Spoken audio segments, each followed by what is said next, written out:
Rádio Alcaville apresenta Programa Evangelho no Lar Online, um momento de encontro familiar com a espiritualidade sob a égide de Jesus. Uma produção da equipe Casa Virtual Luz Espírita. Aceita a própria vida, buscando melhorá-la.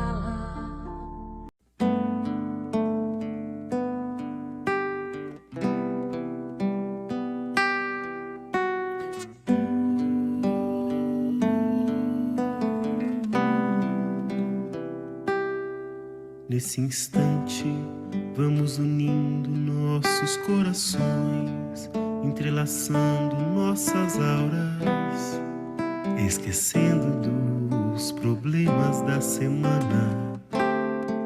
Pedimos a presença do mentor do lar, humildemente, e de todos que aqui estão presentes.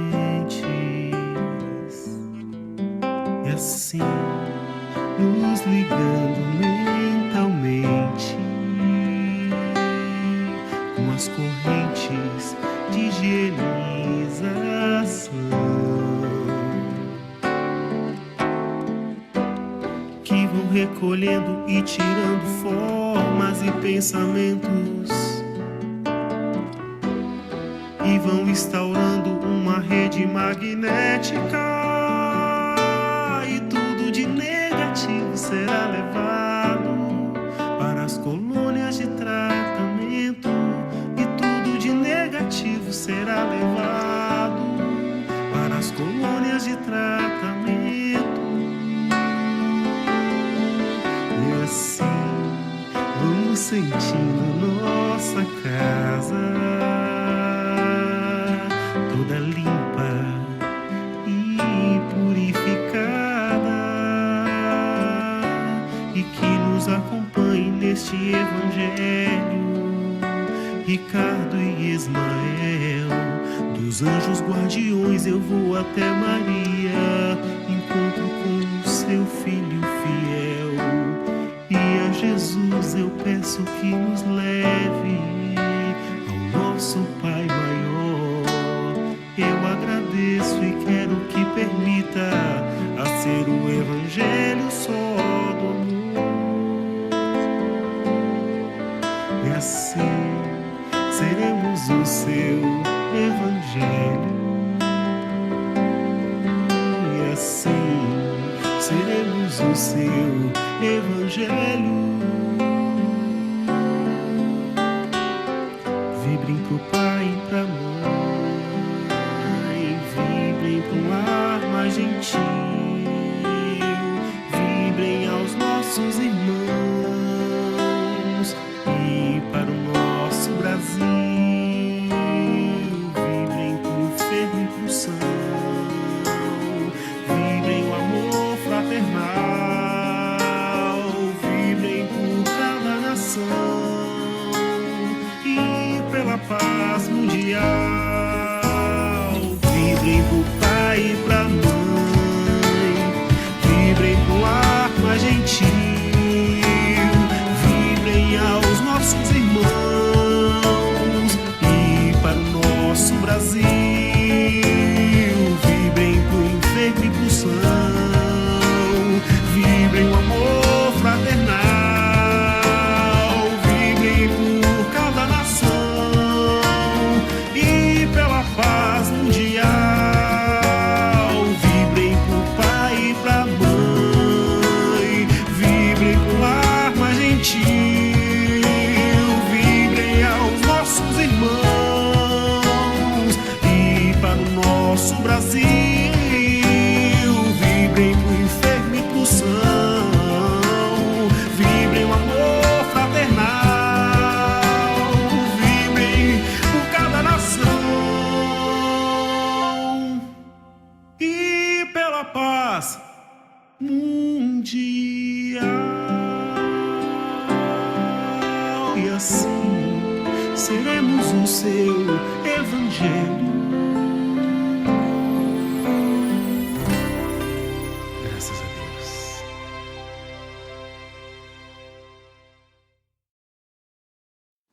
Sejam bem-vindos ao Evangelho no Lar da Casa Virtual Luz Espírita. Com o auxílio dos parceiros espirituais da Colônia Maria de Nazaré, eu, Letícia, agradeço por vocês nos receberem em seus lares. Pedimos que providenciem um copo com água para fluidificação.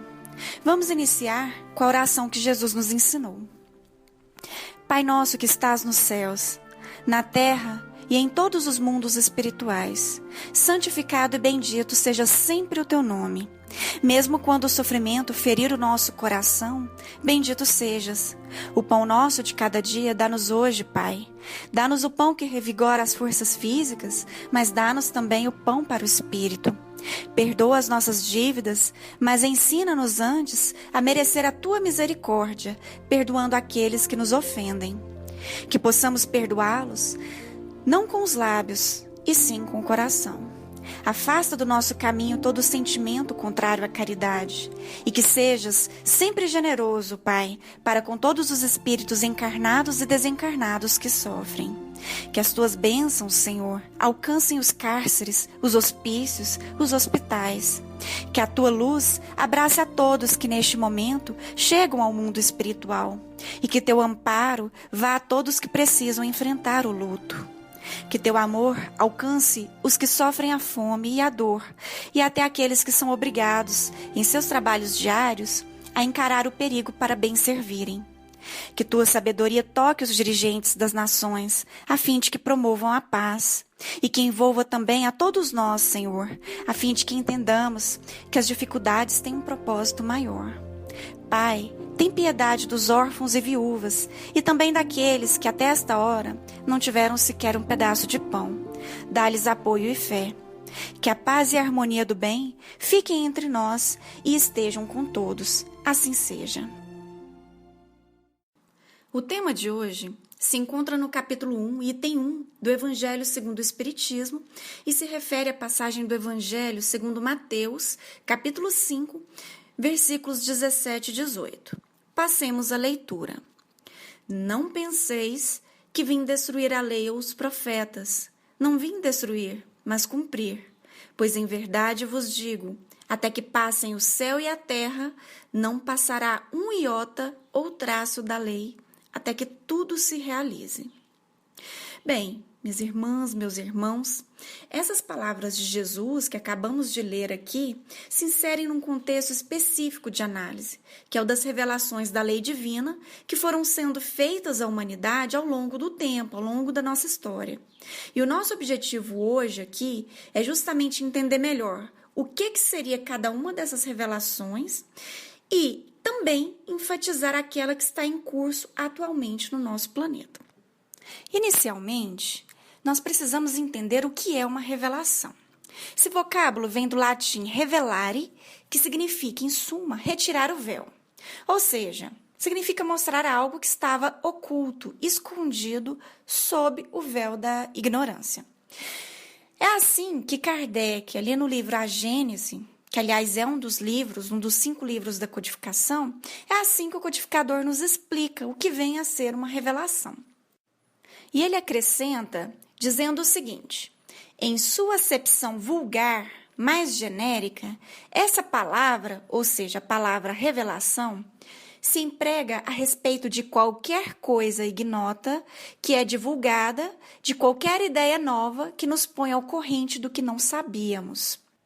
E em relação aos assuntos espirituais, nós podemos notar que ao longo do tempo, Deus revelou, ou seja, Ele mostrou para nós a sua lei. E Ele tem feito isso para quê? Para que Deus se dá o trabalho de trazer revelações de sua lei, revelações em sentido espiritual para a humanidade? É para nos instruir, para nos conduzir no caminho correto. Só que ele não fez isso de uma só vez, lançando, por exemplo, um código de leis, de mandamentos pronto e acabado. Por quê? Porque ele conhece os seus filhos muito bem. E ele sabia que ele deveria ir ensinando esses preceitos morais de modo gradual, respeitando o nível de desenvolvimento da humanidade. Então é como um pai que sabe que, em regra, não vai ser muito sábio, por exemplo, ficar ensinando física quântica para um bebê que sequer é alfabetizado. Então, o que nós podemos notar, perceber o tempo todo, é que o nosso Pai Celestial nunca deixou de nos educar. Ele sabia que nós precisávamos do seu amparo para nós sermos bem-sucedidos em nossas jornadas aqui na Terra, jornadas de aprendizado. Por isso é que ele foi revelando a sua lei, dando orientações ao longo do tempo, de acordo com aquilo que nós podíamos, em cada época, tanto entender quanto aplicar. E como que Deus tem feito essas revelações à humanidade? Bom, ele pode fazer isso diretamente, ou seja, o próprio Deus, o próprio Criador, trazendo essas revelações para nós, ou ele pode fazê-lo por meio de mensageiros. A respeito da revelação direta, nós sabemos que é possível, porque afinal de contas Deus pode tudo. Se ele quiser ele mesmo dar uma revelação para a humanidade, é óbvio que ele pode. Só que não necessariamente ele age assim. Kardec nos mostra que nós não podemos afirmar se houve ou não revelações diretas de Deus para os seres humanos, porque nós não temos como provar isso cientificamente. Então, pode ter acontecido e pode não ter acontecido.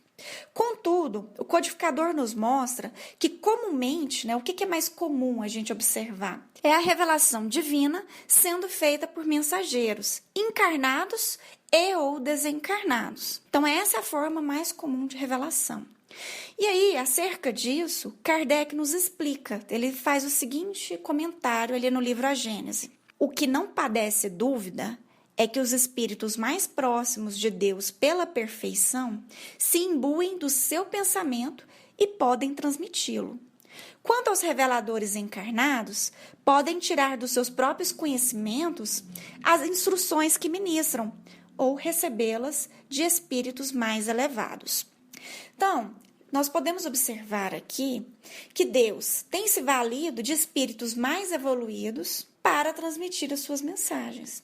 E a espiritualidade superior, por sua vez, vale-se de certos espíritos encarnados enquanto intermediadores. Ou seja, esses espíritos encarnados, essas pessoas específicas aqui na Terra, têm a missão de servir de canal para repassar essa revelação divina para o restante da humanidade. E é nesse contexto que surgem os chamados profetas. Nós vimos na leitura de hoje que Jesus mencionou esses profetas. Quem são eles? Kardec nos explica ali no capítulo 21, item 4 do Evangelho segundo o Espiritismo, que o profeta não necessariamente é alguém que prediz o futuro.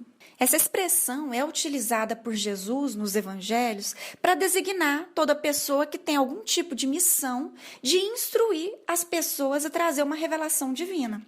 E a doutrina espírita nos mostra que esses profetas nada mais são do que médiuns com missões especiais e que recebem comunicações espirituais de algum modo, vidência, audiência, inspiração. Ou seja, em resumo do que falamos aqui, o raciocínio exposto é simples, é o seguinte: Deus sempre se preocupou em educar os seus filhos e para isso ele revela a sua lei.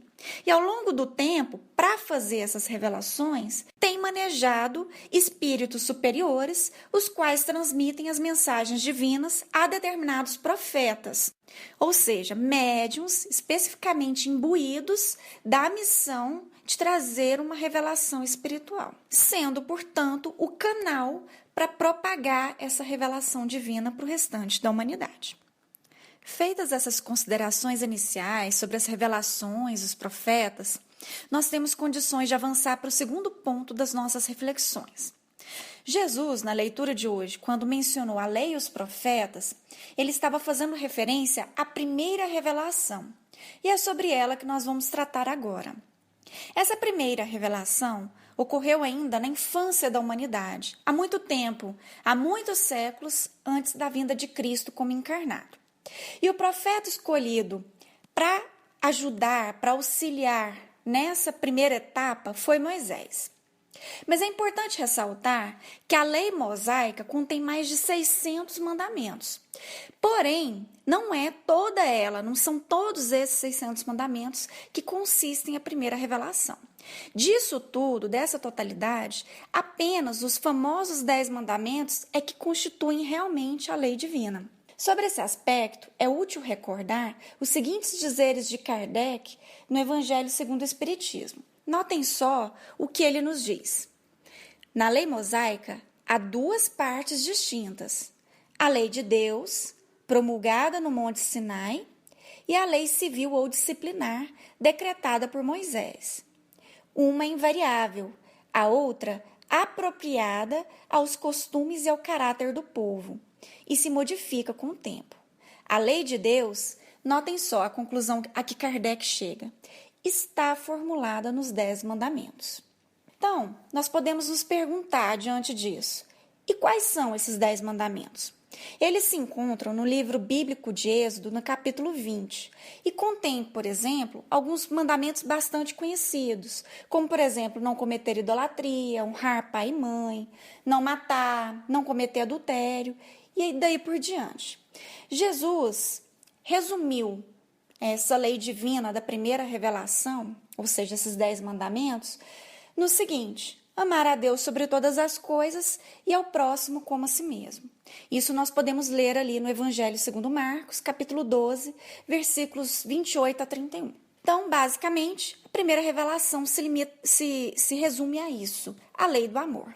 Mas aí, como é que nós sabemos que apenas esses 10 mandamentos são a parte realmente divina da lei de Moisés? Aqui, nós podemos aplicar o critério apresentado por Kardec no livro A Gênese. Notem só o que ele nos fala. O caráter essencial da revelação divina é o da eterna verdade. Toda revelação eivada de erros ou sujeita à modificação não pode emanar de Deus. Ou seja, nós temos como saber qual é a parte realmente divina da lei de Moisés, analisando qual que é a parte que realmente continua válida até hoje. E se nós formos fazer essa análise, o que sobra realmente são os 10 mandamentos. Por quê? Porque foram somente eles que se revestiram do caráter de universalidade, valendo para qualquer povo e qualquer época. Afinal de contas, esse mandamento de amar os nossos irmãos, amar a Deus, continua totalmente válido até hoje. Por outro lado, as outras centenas de leis que Moisés editou e legislou ali para aquele povo israelita, acabaram perdendo a sua validade ao longo do tempo e se mostram totalmente inapropriadas para o nosso tempo atual e chegam até mesmo contrariar os 10 mandamentos e a lei realmente divina.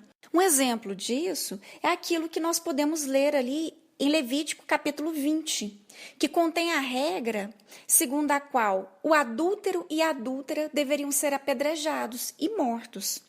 Outro exemplo, a regra que está ali em Deuteronômio, capítulo 7, versículo 16. O mandamento ali contido ordenava simplesmente que os israelitas conquistassem os povos ao seu redor, e nesse projeto de conquista, o texto ainda mostra: vocês não devem ter dó, é para destruir todo mundo. Ou seja, meus irmãos, será que esse tipo de mandamento realmente promana de Deus? É óbvio que não. Outro ponto que merece a nossa atenção é o seguinte: qual que foi o objetivo da primeira revelação? Qual que foi o porquê desses 10 mandamentos?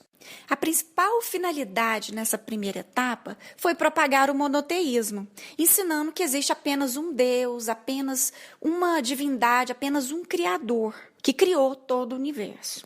E por que isso foi importante? Porque hoje isso parece um tanto óbvio, mas na época era indispensável conscientizar as pessoas disso, que os povos eram politeístas, as religiões primitivas atribuíam ao sol, à chuva, aos animais, etc., a divindade. E é por isso que naquele tipo de religião, naquelas crenças iniciais, havia muitos deuses a serem adorados. Então, o papel de Moisés foi ensinar as pessoas que havia apenas um Deus. E isso é explicado para nós por Kardec, ali no livro A Gênese.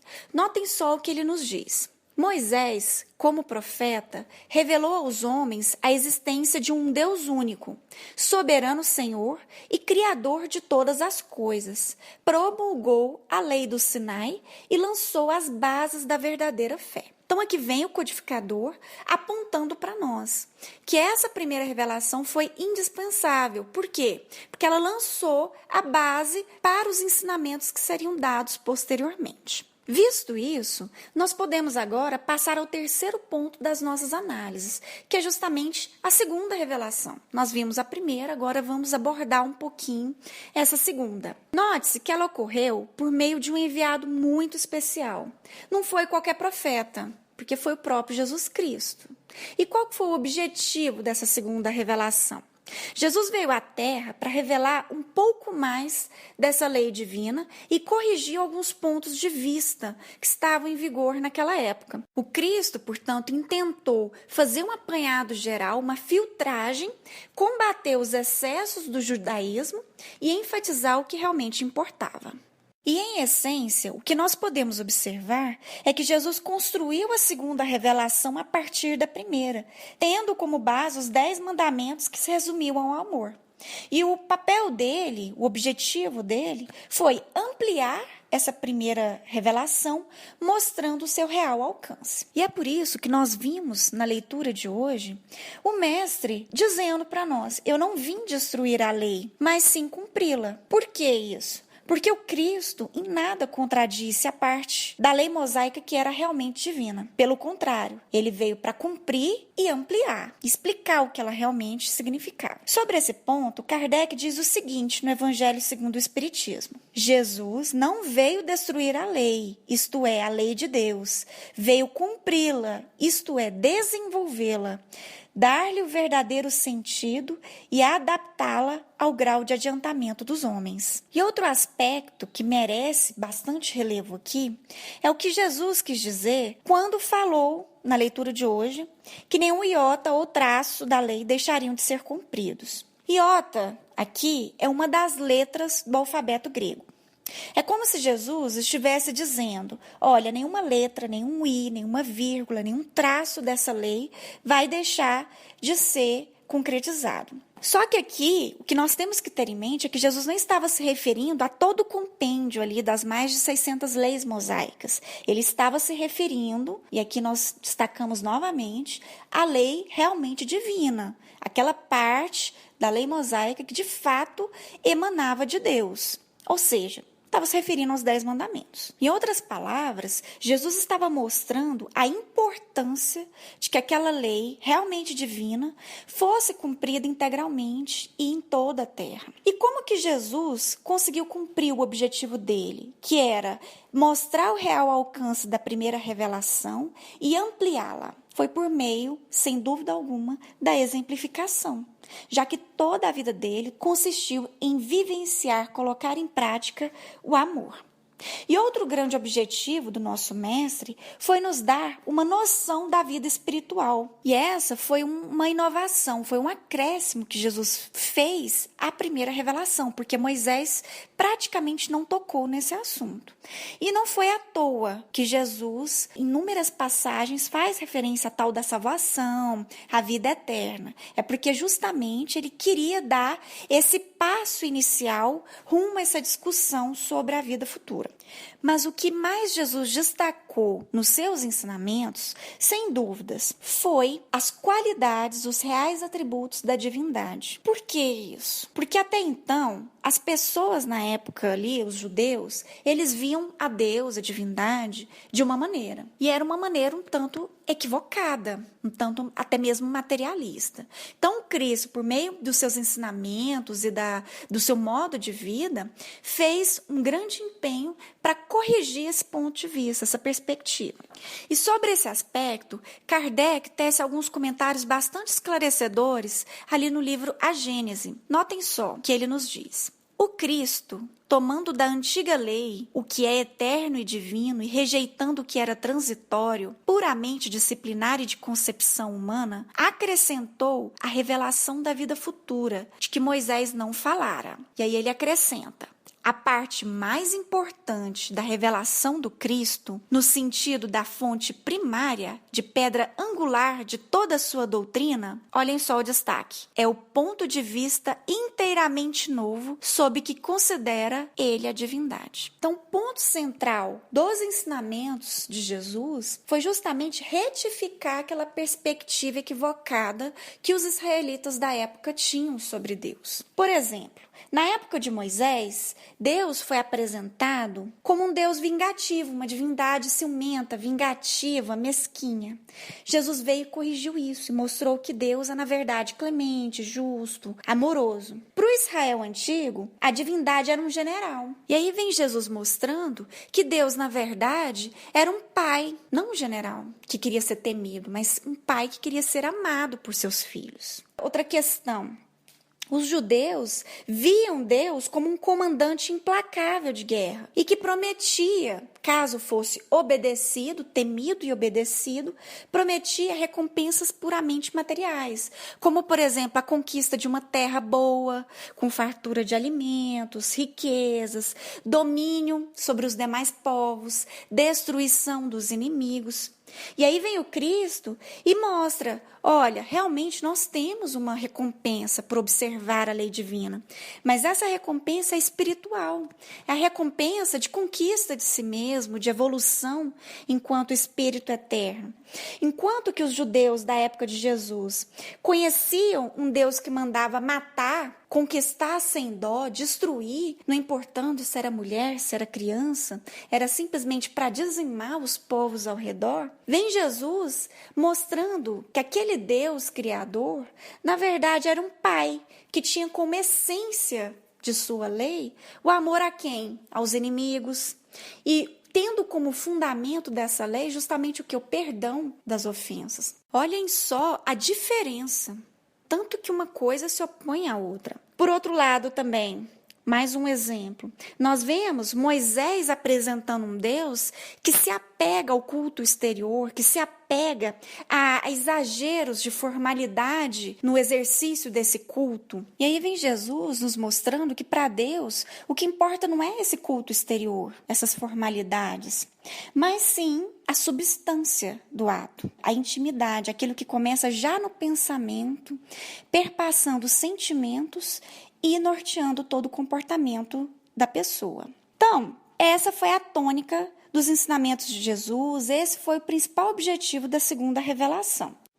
E visto isso, nós já podemos passar então para o quarto ponto das nossas análises, que é justamente a terceira revelação. Kardec traça um paralelo entre essas três revelações da lei divina e enfatiza qual que é a terceira. Percebam o que ele diz para nós no Evangelho segundo o Espiritismo. A lei do Antigo Testamento teve em Moisés a sua personificação. A do Novo Testamento tem-na no Cristo. O Espiritismo, olhem só o que Kardec fala, é a terceira revelação da lei de Deus, mas não tem a personificá-la nenhuma individualidade, porque é fruto do ensino dado não por um homem, mas sim pelos espíritos, que são as vozes do céu em todos os pontos da terra. Então, esse trecho não deixa espaço para dúvidas. A terceira revelação consubstancia-se realmente no Espiritismo, ou seja, nesse ensino que vem sendo ministrado pelos espíritos de modo coletivo ao longo de todo o globo terrestre, desde ali o século XIX. Mas aí vem a pergunta, por que Deus está fazendo uma terceira revelação? Será que a primeira e a segunda já não são suficientes? As lições de Jesus não bastam? É claro que o Evangelho é suficiente, é o farol para a humanidade, é o nosso caminho, o roteiro seguro para a nossa evolução moral. Contudo, o próprio Jesus disse que naquela época ele não poderia ensinar tudo que era necessário, porque os seus ouvintes não estavam preparados para aquilo. Isso fica bastante claro no Evangelho segundo João, capítulo 16, versículo 12. Ali, o mestre diz aos seus discípulos: tenho ainda muito que vos dizer, mas vós não podeis suportar agora. Então é por isso que Jesus prometeu que na época certa, em que as pessoas estivessem melhor preparadas, seria enviado o Paráclito, ou seja, o Consolador, para complementar o seu ensino. Só que o cumprimento dessa profecia, esse processo de complementação dessas lições do Cristo, está acontecendo justamente agora. E essa profecia foi feita em várias passagens do Evangelho, como, por exemplo, ali em João, capítulos 14 a 16. E aí a gente se pergunta, O que então essa terceira revelação tem para nos dizer? O que ela tem de novo em relação ao que Jesus já tinha nos ensinado e em relação ao que Moisés lá atrás também legou para a humanidade? Uma questão que não podemos esquecer é que tudo está concatenado nos planos divinos. Ou seja, uma revelação sempre vai partir da outra, ampliando-a de acordo com a necessidade da época. Então, nada vai vir de modo brusco e também não tem como uma revelação da lei divina contradizer a anterior. Então, Jesus lançou a ideia preliminar da vida futura, conforme já foi falado. A função do Espiritismo é justamente continuar esse processo, desenvolvendo, aprofundando essa ideia. Assim, vem o Espiritismo mostrando, por meio de relatos concretos, de companheiros nossos, espíritos que já fizeram a passagem, né, que já se encontram ali no mundo espiritual, e mostrando para nós, com vívidos detalhes, como que é esse mundo espiritual, como que é essa vida futura. Porque Jesus ele deu uma ideia inicial. O Espiritismo vem e preenche essa ideia, preenche essa lacuna e nos dá os detalhes. Então, vem a doutrina mostrando o que é perispírito, o que são as colônias e cidades espirituais, como que é a vida em outros mundos, quais as espécies de mundos, os graus de evolução dos diversos orbes. Vem o Espiritismo demonstrando para nós a lei da reencarnação, porque Jesus ele deu uma pincelada sobre o que seria a reencarnação. O Espiritismo nos explica detalhadamente o que é essa lei, como que ela nos ajuda a entender, por exemplo, a origem do sofrimento, a origem de aparentes injustiças, diferenças que há entre as pessoas. Então, Jesus deu uma noção de todos esses assuntos, porém ele não pôde aprofundar, porque os seus ouvintes não tinham a necessária evolução, o necessário amadurecimento para compreender tudo isso, né? Então, por exemplo, aquelas pessoas não tinham como compreender claramente que havia outros planetas. Não havia conhecimento suficiente de astronomia para poder permitir um entendimento mais aprofundado dessa parte, por exemplo, da doutrina. Então, foi por isso que foi necessário desenvolver uma terceira revelação. E essa terceira revelação precisou esperar a época certa, uma época em que o intelecto humano estivesse mais avançado e balizado pelo avanço das ciências. E é nesse contexto que surge, ali no século XIX, depois do surgimento do método científico de experimentação, surge a figura do Kardec. E o papel dele foi justamente, a partir do método científico, observar as manifestações espirituais que estavam acontecendo e se intensificando naquele momento, organizar aqueles fatos que ele estava experimentando e observando e extrair deles as conclusões. Esse foi o trabalho dele, foi esse o método que ele encontrou para poder codificar aquilo que a gente identifica hoje como sendo a doutrina espírita. E o objetivo era o quê? Justamente apresentar de maneira clara, acessível, os ensinamentos que eram necessários para que a humanidade adentrasse uma nova época de educação. E um outro aspecto que precisa ser lembrado é que as manifestações espirituais acontecem, por assim dizer, desde que o mundo é mundo, desde o início da humanidade. Entretanto, qual que foi o diferencial a partir do século XIX? É porque nessa época, essas manifestações começaram a ser estudadas cientificamente de modo sistematizado. E foi por isso que foi possível produzir, por exemplo, um corpo escrito dessa doutrina de maneira realmente organizada. E um detalhe importante é que a terceira revelação também tem a finalidade de ser mais abrangente, porque a primeira e a segunda se mantiveram circunscritas geograficamente, inclusive, a um povo específico, que foi o judeu. E o Espiritismo, na época atual, tem por escopo abranger o planeta Terra inteiro. Porque, como Jesus mesmo falou, essa lei divina tem que ser cumprida integralmente em todo o planeta.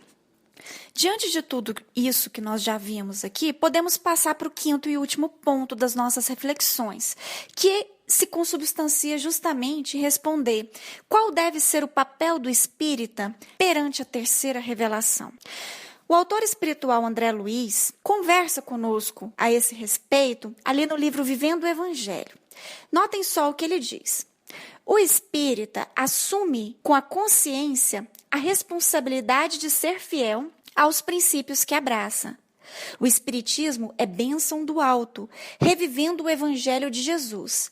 E você tem o compromisso inadiável de testemunhá-lo na própria vida. A partir dos dizeres desse benfeitor espiritual, nós podemos depreender que o espírita tem duas providências inadiáveis para tomar. A primeira é obter conhecimento, é conhecer os princípios da doutrina que está abraçando. Então, nós podemos tecer a seguinte linha de raciocínio. Se a espiritualidade teve tamanho trabalho, tamanho esforço para mobilizar tanto o plano espiritual quanto o material com os diversos médiuns que foram necessários ao longo de todo o planeta, é porque o produto desse esforço era realmente necessário, indispensável. Então, o mínimo que o espírita tem que fazer é conhecer o produto desse esforço, o produto dessa revelação. E isso significa o quê? Ler, estudar, conhecer profundamente, no mínimo, as 5 obras básicas da codificação. Então, podem argumentar o seguinte: mas são obras que foram escritas no século XIX, são muito difíceis de ser lidas. Por um lado, não deixam essas pessoas que fazem esse tipo de comentário de ter razão, porque realmente estudar uma obra como a Gênese, como o Céu e o Inferno, ou mesmo o Livro dos Espíritos, não é uma tarefa das mais fáceis, porém é possível, até mesmo porque hoje nós temos inúmeros recursos, obras adicionais, palestras, obras mais contemporâneas que nos ajudam a entender melhor a codificação. E não adianta, meus irmãos, nós tentarmos nos enganar nesse sentido, com a preguiça, tentando justificar a preguiça, porque não tem como fugir disto. O espírita necessariamente tem que ser uma pessoa estudiosa. Por quê? Porque todo o princípio da doutrina espírita é baseado na investigação dos fatos e não na aceitação pronta de dogmas. Portanto, a pessoa que aceita o espiritismo sem questionar, sem estudar, sem analisar por si mesma, acaba indo contra toda a principiologia do próprio espiritismo. Ou seja, vai contra tudo aquilo que o próprio Kardec nos ensinou. E é interessante que não foi só o codificador ou os espíritos da codificação que nos incentivaram a pesquisar as coisas. O próprio Jesus, conforme registrado ali no Evangelho de João, capítulo 17, versículo 3, nos mostra que a nossa vida eterna, ou seja, a nossa evolução espiritual e essa conquista do reino de Deus que há em nós, elas têm como pressuposto inarredável a obtenção de conhecimento. E, infelizmente, muitos espíritas estão deixando de prestar atenção a esses conselhos. Sobre esse aspecto, André Luiz é bastante enfático no livro Vivendo o Evangelho. Prestemos atenção ao que ele nos diz. Mal estudada e mal compreendida, a doutrina espírita é vítima da desinformação de muitos adeptos que contrariam a codificação kardeciana. Olhem só o destaque que o André Luiz faz. Muitos espíritas estão contrariando os princípios básicos da própria doutrina espírita. E por que isso acontece? Justamente porque as pessoas não estão dando o devido valor à pesquisa séria, disciplinada. Bem, nós vimos que essa é a primeira providência que o espírita tem que tomar, que é justamente obter conhecimento. Mas será que isso é suficiente? Será que basta estudar os livros da codificação e os demais e pronto? É claro que não. Como nós lemos há pouco nos dizeres do André Luiz, o espírita tem que testemunhar em sua vida o conhecimento que ele tem. E aí, esse benfeitor espiritual continua falando para nós. Diz o seguinte: a doutrina espírita revive o Evangelho de Jesus e te convida à transformação moral. Ou seja, o primeiro objetivo da terceira revelação é, primeiro, esclarecer os ensinamentos de Jesus para que o ser humano possa se autoeducar, obtendo conhecimento. Só que o espírita tem que dar um passo além disso, que é justamente avançar para a autoevangelização. Esse é o grande objetivo de toda essa mobilização do plano espiritual que podemos observar na atualidade. Sem esse esforço para vivenciar o Evangelho de Jesus, nós estamos, na verdade, desperdiçando esse momento que é tão importante na nossa história e deixando passar uma grande oportunidade. Bem, minhas irmãs, meus irmãos, nós paramos por aqui as nossas análises de hoje e a sugestão para a semana é que nós possamos realmente meditar em como tem sido o nosso comportamento perante essa nova etapa de educação e como que nós podemos tirar um melhor proveito de todo esse conhecimento que está sendo disponibilizado para nós. Vamos passar agora às vibrações e também à fluidificação. Neste momento, vamos voltar nosso pensamento ao nosso Pai e ao nosso irmão maior, Jesus. E com o auxílio da espiritualidade maior que aqui se encontra, vamos abrir nossos corações em prol de nossos irmãos.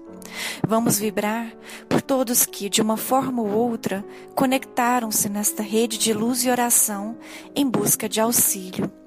Pelos nossos inimigos, pedindo que encontrem a paz. Pelo nosso país, por nosso planeta e todos os recantos do universo. Pelos animais, para que sejam amados e respeitados por nós, humanos. Por todos os nomes que desfilam em nossa mente neste instante e precisam de auxílio. Por todos os nomes que estão inscritos em nossa irradiação fraterna. Vamos vibrar por todos aqueles que se encontram nas orações dos colaboradores da Cavile, por nossa família e por nós mesmos, pedindo amparo para que possamos amanhã ser um pouco melhores do que hoje. Deixemos uma vibração em aberto para que os benfeitores espirituais que aqui se encontram possam levar aos locais e aos irmãos que julgarem necessários. E pedimos a benevolência da espiritualidade maior para que, enquanto fazemos a prece final, fluidifique nossas águas, colocando nelas o necessário medicamento para cada um. Passemos à oração final. Oração de São Francisco. Senhor, fazei-me instrumento de vossa paz. Onde houver ódio, que eu leve o amor. Onde houver ofensa, que eu leve o perdão. Onde houver discórdia, que eu leve a união. Onde houver dúvida, que eu leve a fé. Onde houver erro, que eu leve a verdade. Onde houver desespero, que eu leve a esperança. Onde houver tristeza, que eu leve a alegria. Onde houver trevas, que eu leve a luz. Ó Mestre, fazei que eu procure mais consolar que ser consolado, compreender que ser compreendido, amar que ser amado. Pois é dando que se recebe, é perdoando que se é perdoado e é morrendo que se vive para a vida eterna. Assim seja. Bem, minhas irmãs e meus irmãos, agradecemos a Deus e a espiritualidade da colônia Maria de Nazaré que nos ampara. Envoltos pelo amor de nosso Pai, pedimos a permissão, em nome de Jesus, para encerrarmos aqui o Evangelho de hoje. Fiquem com Deus e até o próximo Evangelho no Lar, na Casa Virtual Luz Espírita.